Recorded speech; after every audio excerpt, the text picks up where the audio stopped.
Dans une précédente vidéo, je vous avais expliqué quel avait été le coût, donc en matériel et en temps, par rapport à mon installation actuelle. Donc c'est ce que je vous rappelle ici, donc avec un certain tarif à la fin, et puis pareil en coût en temps. Le coût en temps est difficilement évaluable, mais bon, imaginons qu'on ait les deux valeurs qui sont ici. On va voir dans une première manière comment calculer une rentabilité théorique. Donc, l'idée c'est de repartir de deux informations.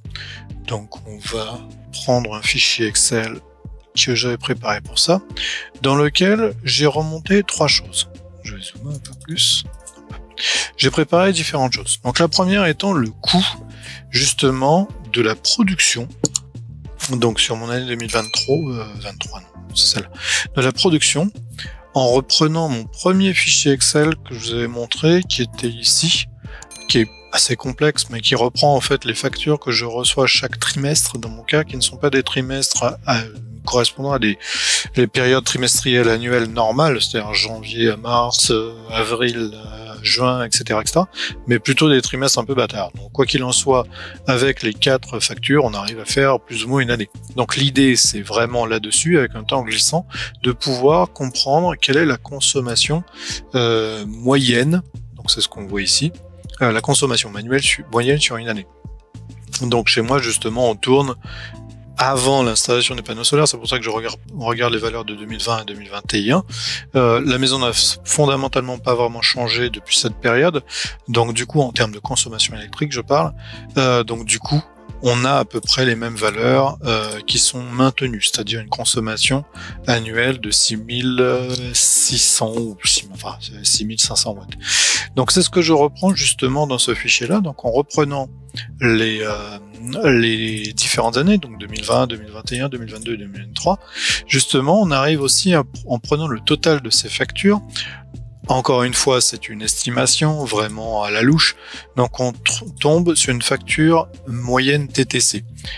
Je mets beaucoup de guillemets dans ces factures et ces coûts moyens pour une raison simple, c'est que moins vous consommez de kilowatts et plus le ratio taxe et coût d'abonnement versus prix réel au kilowatt théorique fourni est justement important. Donc en gros là, on a une facture annuelle qui est assez faible, mais en fait si on regarde en détail là-dedans, le coût, la représentation de la partie taxation est plus importante que dans les autres, puisqu'en fait dans les autres, la partie taxation, notamment les taxes fixes, coût d'abonnement, les taxes de région, etc., sont diluées dans le volume payé. Donc c'est pour ça que ce coût kilowattheure, le coût du kilowattheure justement sur l'année est quelque chose de très arrondi ou très simplifié. Quoi qu'il en soit, on va quand même partir de ces valeurs-là, c'est-à-dire que là, j'ai des valeurs plus ou moins réelles, là, j'ai des valeurs plus ou moins approximatives, parce que de toute façon, c'est ce que moi, je vais payer. Donc, si on prend une rentabilité théorique, je vais prendre différentes choses. Donc, je vais montrer un peu. Déjà, la première chose, c'est l'augmentation annuelle qui est prévue sur justement les années à venir. Donc moi, on pourrait prendre 5%, 10%, 15%. En ce moment, c'est plutôt assez élevé en termes d'augmentation annuelle et je pense que ça va pas s'arranger du tout dans les mois à venir. Quoi qu'il en soit, si on prend justement une valeur donnée, donc moi je l'ai fixé directement ici, on peut le faire varier. Donc d'ici, ça va calculer tout le reste. Laissons les 10% pour faire simple. Et on va mettre justement les valeurs consommation moyenne. Donc c'est une projection, je fais une projection sur les autres années, ce n'est pas une application du coût. D'ailleurs c'est pour ça que ce coût-là, je devrais mettre ici autour de 0,20. Non, de 19, celles-là sont vraies, donc celles-là correspondent à celles qui sont là, donc 19. Et puis 19 donc derrière, parce qu'il n'y a pas eu vraiment d'augmentation entre les deux.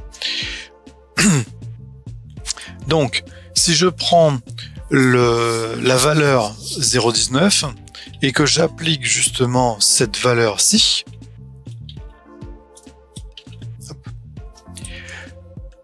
à quoi ça correspond? C'est-à-dire que dans l'état actuel, c'est-à-dire 2022, je n'avais pas encore d'installation en place, 2022, enfin si, mais c'était tout juste balbutiant. Je continue avec la consommation. Donc on voit qu'on n'a d'ailleurs que 1000 watts de dégrèvement. Donc si on prend une projection d'une consommation de 6500 watts par an, voilà ce qu'on va avoir justement sur l'évolution année par année. C'est-à-dire que là, à partir de cette valeur-là, donc on va prendre 0,20, ok, pour faire très simple, 0,20, et j'applique une augmentation de 10% par an pour chaque année. Bien sûr, sachant qu'une augmentation, c'est une augmentation sur l'année d'avant. Donc, c'est ce qu'on voit ici. Donc là, j'ai 10% de plus que cette année-là. Là, j'ai 10% de plus que cette année, etc., etc. Et on arrive justement à un coût à peu près à cette somme-là. C'est pour ça que 10% paraît énorme, parce qu'à la fin, dans 12 ans, donc en 2030, on serait à quasiment 60 centimes du kilowattheure. Revenons à un tarif un peu plus proche de sans doute la réalité, qui va être à peu près 36 centimes, parce que 50 centimes, ça sera juste pas accepté.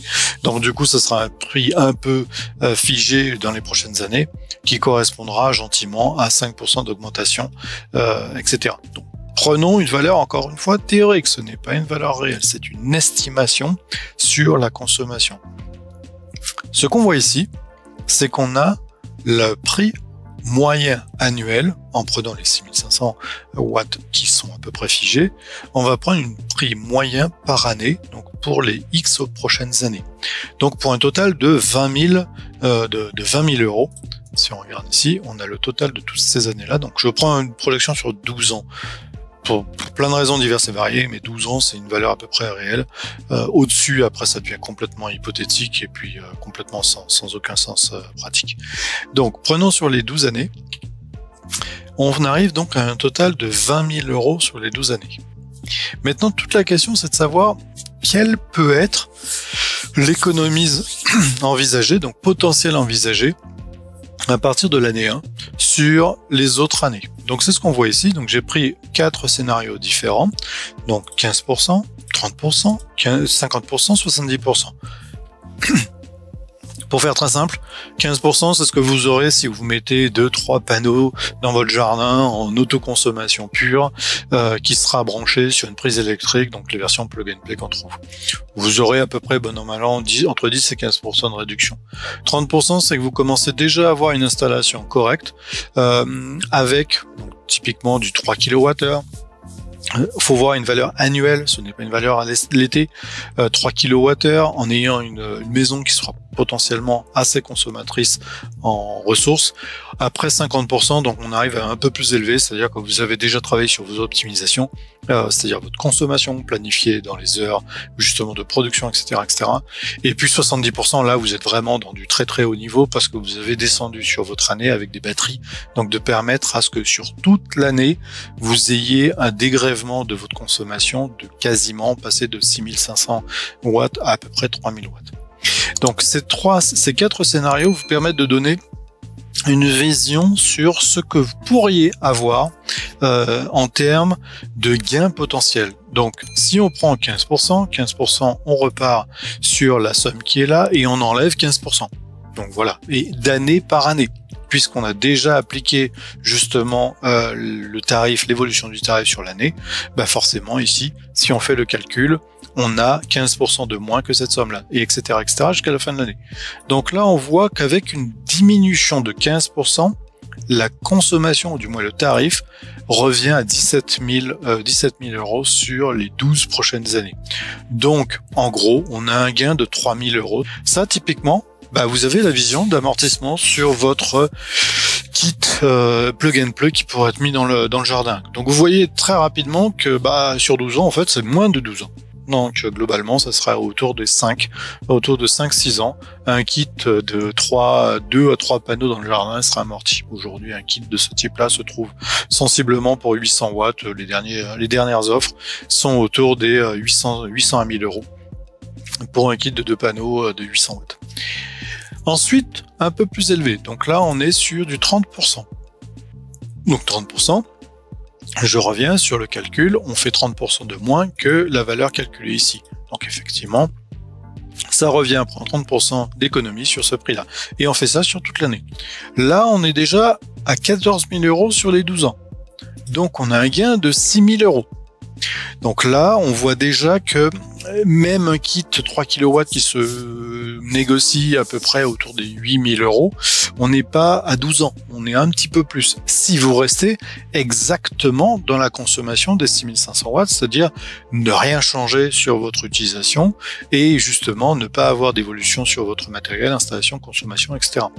Donc ça, c'est tout à fait intéressant à savoir, c'est-à-dire qu'on voit qu'on est déjà à plus de 12 ans. Encore une fois, c'est un calcul très approximatif pour plein de raisons, c'est-à-dire que bien sûr l'augmentation tarifaire sur les prochaines années est difficile à estimer. Certains voudraient que ce soit plus de 10% d'augmentation par an, mais si on fait 10% d'augmentation par exemple ici, ben on arrive quasiment à 8 000 €. Donc là on voit typiquement que les installations à 8 000 € aujourd'hui avec une augmentation à 10% deviennent rentables en 12 ans, en 10-12 ans. Sachant que ça, c'est vraiment, encore une fois, je répète et je le répéterai plein de fois pour ne pas avoir des commentaires désobligeants là-dessus, c'est du pur scénario théorique. Cela n'a rien de pratique. Revenons à nos 5% de tout à l'heure. Maintenant, on va voir une installation déjà beaucoup plus chargée, c'est-à-dire une configuration beaucoup plus importante en termes de configuration, c'est-à-dire production tout simplement, mais aussi l'application de certaines économies d'usage, etc., etc. Donc on arrive à 50% d'économie, donc 50% d'autonomie potentielle. Donc dans ce contexte-là, si on applique sur les 12 prochaines années, on arrive donc à un tarif, une consommation justement d'électricité avec une augmentation de 5% par an de 10 000 €. Donc ce qui fait que là, on a bon an mal an, environ 10 000 €. Donc ce qu'il veut dire, c'est que là, pour une installation à 6 kW aujourd'hui, qui vous permettrait sensiblement d'atteindre ce genre de config, une installation à 6 kW se négocie autour des 12 000 €. Donc là, encore une fois, on voit qu'on n'est pas très loin justement de la rentabilité avec une 5%, mais si maintenant on fait 10%, on y arrive assez rapidement. Donc ça veut dire qu'en 12 ans, globalement, une installation à 6 kW serait rentabilisée. Revenons maintenant sur l'installation un peu plus compliquée. Donc là, on est déjà avec de l'installation de batterie ou de rotor solaire. Donc une optimisation vraiment à fond, au taquet, sur justement une production que vous avez. Donc là, on voit qu'on est justement, on a 14 000 € de bénéfices. Donc si on regarde par exemple en mettant 10%, on arrive à 19 000 €. Donc là, on voit typiquement que cette installation, donc ce qui est globalement une installation avec un système de batterie chez vous, pourrait vous justement être rentable autour de 10-15 ans, parce qu'en fait, on est à peu près avec une installation de batterie, soit une 6 kg avec batterie, soit une 9 kg avec batterie, on est entre 20 000 et 25 000, suivant quel type de batterie, etc. Voire un peu plus. Donc là, on arrive justement à des installations, après ça dépend des configs qui sont proposés, mais on arrive à quelque chose d'intéressant. Maintenant, dans mon cas, je précise que c'est mon cas, dans mon cas, on voit j'ai eu sur l'année complète, donc je vois ici par exemple, j'ai eu une autonomie sur l'année complète d'autour de 60% sur mon installation. Donc là, je prends une année, un total sur 2023. Donc si je prends une application sur 2023, donc de ce fait-là, sur 2023, je me retrouve avec un gain potentiel à une augmentation de 5% de globalement 9 000 €. Je vous rappelle que moi, mon installation en termes matériels est autour des... Alors, si je reviens ici, coût matériel est autour de 14 000 €. Donc moi, il me faudra encore attendre quelques années, donc sans doute autour de 15 ans, si on prend une augmentation de 5%. Si maintenant je descends, je change et je passe une installation à une augmentation à 10%, on voit que je vais être globalement à peu près rentable, c'est-à-dire un retour sur investissement autour des 12-13 ans donc qui viennent. Ce qui est pas mal, sachant que dans mon installation, on a une partie du matériel qui est listé ici qui n'est pas fonctionnel. J'ai encore 10 panneaux qui sont stockés, qui sont pas actifs, qui sont en réserve en fait en ce moment. Donc c'est quelque chose d'intéressant, Maintenant, c'est vraiment à voir avec votre propre choix. Et ça vous permet de vous projeter, de vous donner une capacité d'investissement et de vous donner une vision. Donc ça, vous pouvez le faire par vous-même. C'est simplement en reprenant les valeurs de consommation annuelle, donc de retrouver une valeur moyenne annuelle, un coût moyen annuel suivant vos factures, parce que chacun a des factures différentes. Et puis ça vous permet de faire ce calcul-ci. Donc je rappelle, celui-là, c'est simplement le coût de la consommation versus le coût de l'augmentation, enfin du kilowattheure.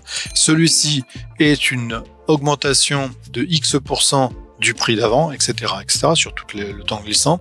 Et on fait ce calcul-ci, donc chaque mois, ou enfin chaque année, sur chaque ligne, afin de pouvoir calculer le total, justement, de votre facture sur les X prochaines années. J'ai pris une projection sur 12 ans, vous auriez pu prendre une projection sur 15 ou sur 20, à vous de voir. Chacun a son choix suivant son propre installation.